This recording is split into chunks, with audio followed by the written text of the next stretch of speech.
Coucou, aujourd'hui on se retrouve pour une nouvelle vidéo. Tout d'abord je tenais à vous remercier parce qu'on est 1000 maintenant sur la chaîne, il y a 1000 abonnés, je trouve ça trop bien, enfin c'est incroyable.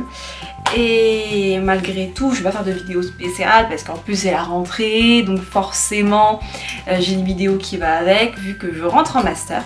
Donc je vais vous expliquer mon choix du pourquoi du comment j'ai choisi ce master là.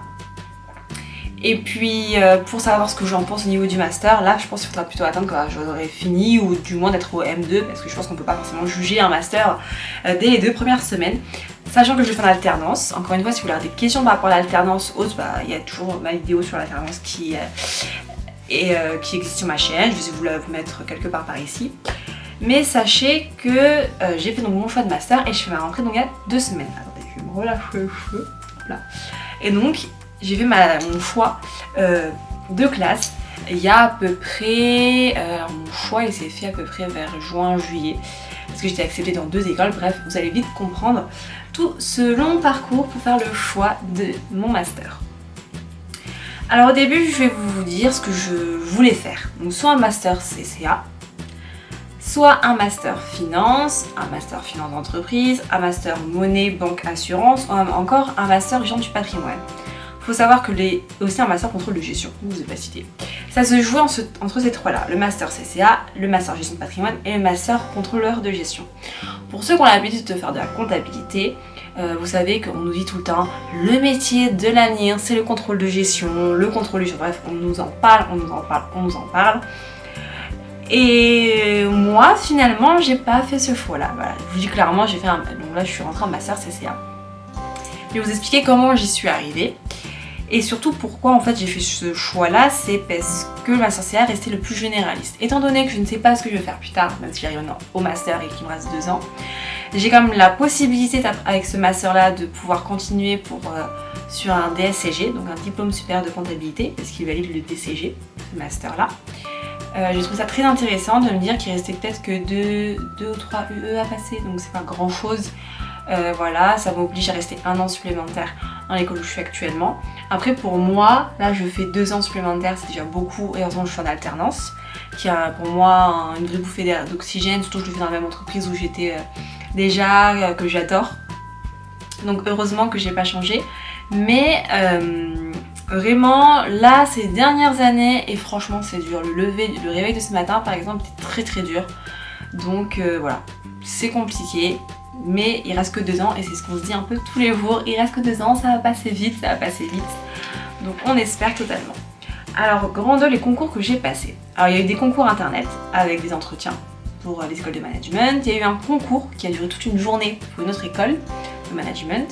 Il y a eu le score IAE que j'ai passé. Alors le score IAE, je vous en ai parlé dans une vidéo du déroulement du score IAE, c'est assez compliqué. Alors je sais pas si je l'ai monté ou pas cette vidéo, là d'un coup j'y pense. Je sais que je l'ai faite, que je l'ai tournée, mais je sais plus où ça en est. Bref, je vous le mettrai là si je l'ai tourné, si je l'ai posté, je sais plus. Donc j'ai fait le score IAE qui dure. Le score IAE pour passer le concours c'est une demi-journée. Le score IAE vous permet de rentrer dans n'importe quelle université qui demande le score IAE. Donc souvent ça s'appelle IAE Angers, IAE Bordeaux, IAE Rennes. En fait, je vous cite cela parce que c'est là où j'ai postulé. Par exemple, à Angers, faisait l'option gestion de patrimoine qui m'intéressait. Il faut savoir qu'il n'y a pas énormément d'universités qui proposent la gestion de patrimoine. Le CCA, il y en a pas mal, mais c'est très compliqué d'y rentrer. Le master, quand vous avez fait un cursus de BTS et LP licence pro, c'est très compliqué de rentrer dans un master. Donc généralement, on se tourne vers des écoles de management ou des choses comme ça qui sont quand même... Bon, je dis pas que c'est la meilleure que j'ai choisie, mais elle est assez bien classée et elle est pas très loin de chez moi et ça c'est important de faire ce genre de choix parce que c'est quand même assez motivant. Moi je trouve après plus d'1 heure de transport en commun, sachant que le 3/4 du temps moi je prends des lignes de métro qui ont beaucoup de chances de faillir, quoi, de tomber en rade, forcément plus d'1 heure ça devient compliqué. C'est un autre conseil que je peux vous donner. Les concours à la journée, c'était un concours où le matin c'était un concours écrit puis un oral. Là c'est assez compliqué dans une des écoles de management, donc dans celle où je suis rentrée. Et l'autre c'est un concours internet. En gros, on vous posait des questions, vous répondez sur internet et puis on vous convoque. Moi c'était un samedi matin, on m'a convoqué. Moi c'était l'école de la défense. Voilà, ça s'appelle EMLD, je sais pas si vous connaissez. et où c'était un entretien où on nous pose des questions en français et il y a une toute petite partie en anglais et une partie aussi très technique où on demande le BFR, la vanne, des choses comme ça. Ça s'est plus ou moins bien passé. En tout cas, j'ai été prise dans cette école EMLV et dans l'école où je suis actuellement. J'ai fait le choix d'aller dans l'école où j'étais prise actuellement parce que c'était un master CCA qu'on pouvait préparer. L'autre à EMLV c'était un contrôle de gestion. Et secondement, mon rythme d'alternance dans mon entreprise qui était favorisé, c'est le rythme d'alternance 2 jours, 3 jours ou du moins être présent au moins une fois par semaine en entreprise. Et donc dans ce cas-là, j'ai fait le choix de prendre l'école où je suis actuellement parce que EMLV c'était 3 semaines, 1 semaine. Alors il faut savoir que dans les entreprises, soit on vous dit qu'importe, soit on vous impose un rythme. Il y a certaines entreprises qui aiment avoir l'étudiant au moins 1 semaine entière. Donc là on va favoriser 3 semaines, 1 semaine. Parfois vous pouvez avoir 3 semaines, 1 semaine, 2 semaines, 2 semaines, des rythmes qui peuvent varier également. Moi ça va faire un rythme 3 mois où je vais être 3-2, 3 en école, 2 en entreprise, puis ensuite ça sera totalement en entreprise, puis ensuite 2-3 comme j'étais l'année dernière.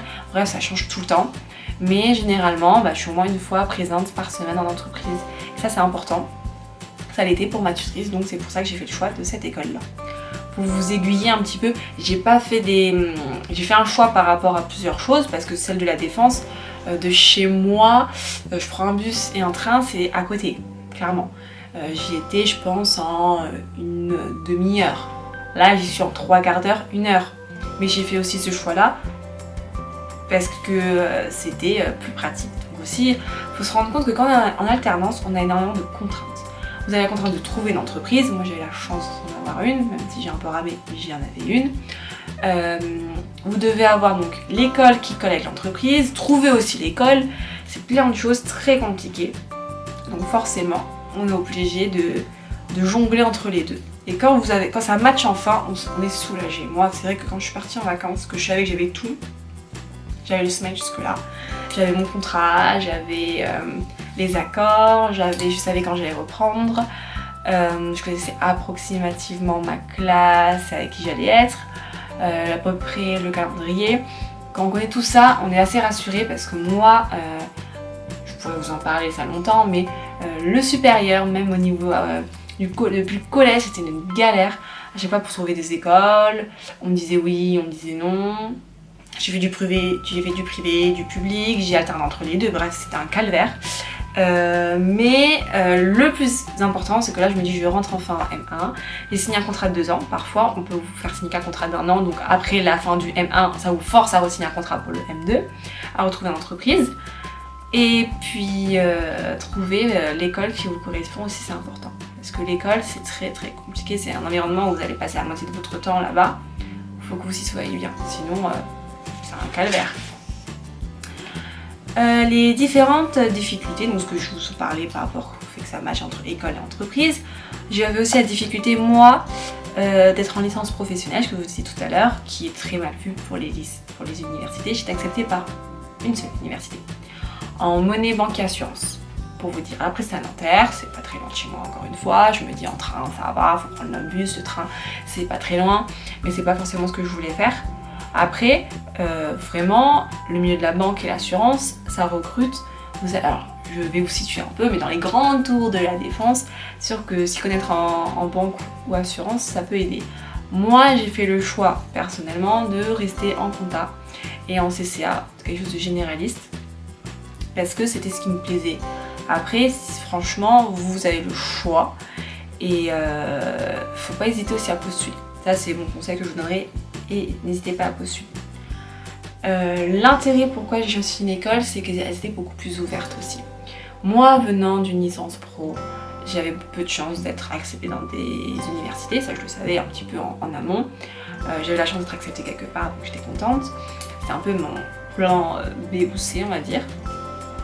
Et sinon, voilà, j'avais 2 écoles où j'avais été acceptée, donc en gros j'avais 3 possibilités, mais j'ai préféré donc celle la plus simple. Et sur les 3, il y en avait 2 qui étaient des écoles moi je faisais des écoles de management, puis c'est aussi des écoles de commerce si on préfère hein, le titre. Mais moi, l'école écrit école de management et non école de commerce. C'est une école de commerce, on va l'appeler comme telle, parce que c'est comme ça qu'on la considère. École de commerce. Moi, c'était pas à quoi je me prédestinais, quoi. Vraiment l'école de commerce. Déjà pour moi personnellement, je n'avais pas le niveau. Quand on parle d'école de commerce, moi je suis hachée. Moi j'ai pas le niveau en fait d'école de commerce. Donc forcément, si j'ai pas le niveau d'école de commerce, je me voyais pas postuler dans des écoles de commerce. Mais là où je travaille, en fait là c'est encore important de savoir que là quand on travaille quelque part et qu'il y a énormément d'alternants, on discute. Je suis dans un milieu de comptable, donc forcément il y a des alternants, il y a des gens qui ont fait des écoles auparavant, où j'ai été acceptée. Donc forcément avec leurs conseils, on fait aussi des choix. Et c'est grâce à ça que j'ai connu l'existence de cette école-là. Et j'en ai connu donc, 2 écoles en particulier, donc EMLV et celle où je suis actuellement. Et forcément, ça m'a beaucoup aidé pour faire mon choix également, parce que savoir que j'avais une amie qui était en M2 dans l'école où j'allais, ça m'a forcément fait plaisir, et ça m'a forcément motivée à choisir cette école-là. Mon choix final, donc je vous disais que j'ai choisi donc celle qui avait un rythme d'alternance qui collait, qui avait entre guillemets entre les 2 écoles, elle a juste un rang au-dessus de l'autre école. Donc forcément, j'ai pris celle qui avait un meilleur résultat. Et voilà, le rythme d'alternance et le feeling aussi avec l'école. Alors pour moi, c'est important d'avoir un bon feeling. Après, dans les 2 écoles, je me sentais bien. Sauf que celle de la Défense, elle était mais gigantesque. Enfin, il y avait des escalators partout. Moi, je me rappelle, je suis rentrée, les ascenseurs étaient énormes, elle était énorme. Enfin, là où je suis, c'est aussi très grand parce que c'est sur 3 ou 4 étages.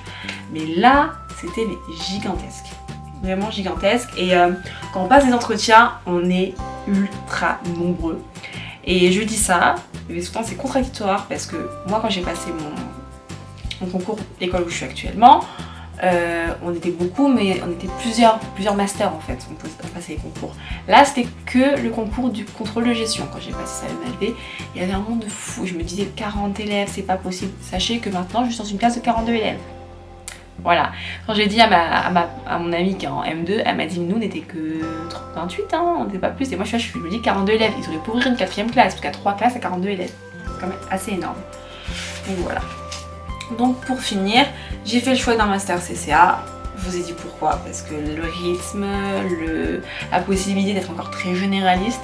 Après si vous savez vraiment ce que vous voulez faire, si vous vous spécialisez dans un contrôleur, enfin vous voulez être contrôleur de gestion, allez en contrôle de gestion en fait. Ne réfléchissez pas. Moi c'est juste que je ne savais pas ce que je voulais faire et pour l'instant je sais toujours pas ce que je veux faire, mais ce que j'apprécie c'est que ce soit très général. Désolée, il y a des bruits chelous dans la rue, ça va arrêter. C'est quelque chose de très général qui permet aussi de faire aussi bien de faire du contrôle de gestion que de faire de la compta, et puis ça me laissait la possibilité de continuer sur un DSCG. Donc voilà mon choix, pourquoi j'ai choisi le master CCA en école de management. C'est assez étonnant, même quand je le dis encore maintenant je suis encore assez perdue parce que je me dis faire une école de management c'est assez gros, mais bon c'est ce que j'ai choisi et franchement c'est pour l'instant je le regrette pas. Bon ça fait que 2 semaines mais je ne le regrette pas. Donc voilà, on se retrouve pour une prochaine vidéo. Sur ce je vous embrasse et n'hésitez pas donc à vous abonner, à mettre un pouce bleu et sur ce ciao.